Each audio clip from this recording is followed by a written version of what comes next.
एक तरफ है वो ब्रांड जिसको खरीदने के लिए लोग महीनों की सेविंग एक झटके में उड़ा देते हैं, और दूसरी तरफ है वो ब्रांड जो हर साल नए फीचर्स और नए डिजाइन के साथ मार्केट में आता है। फिर भी हर नई टेक्नोलॉजी सबसे पहले उसके फोन में आता है। मैं बात कर रहा हूँ एप्पल वर्सेस सैमसंग। सबसे पहले वो सवाल जो हर किसी के दिमाग में है, स्टेटस सिंबल। माने या ना माने, आईफोन आज भी एक स्टेटस को है।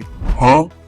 जब आप किसी पार्टी में अपनी कार की चाबी और अपना आईफोन दोनों टेबल पर साथ रखते हैं तो एक अलग ही इम्प्रेशन पड़ता है। क्यों? क्योंकि एप्पल ने सिर्फ फोन नहीं भेजा, उसने एक एक्सक्लूसिव क्लब भेजा है। जब कोई आपको ग्रीन बबल में मैसेज भेजता है तो वो सिर्फ एक मैसेज नहीं होता, वो एक साइलेंट जजमेंट होता है। आईफोन यूजर्स का एक ईगो उसके फोन से शुरू होता है। आप चाहे मिडिल क्लास हो लेकिन हाथ में आईफोन है तो आप प्रीमियम फील करते हो। लेकिन सैमसंग यूजर यहाँ हंस रहे होंगे, वो कहेंगे मेरा फोन तो फोल्ड होता है, तुम्हारा क्या करता है। सैमसंग यूज करने वाला वो बंदा है जिसे स्टेटस से ज्यादा फीचर्स से मतलब है। उसके लिए आजादी इम्पोर्टेंट है।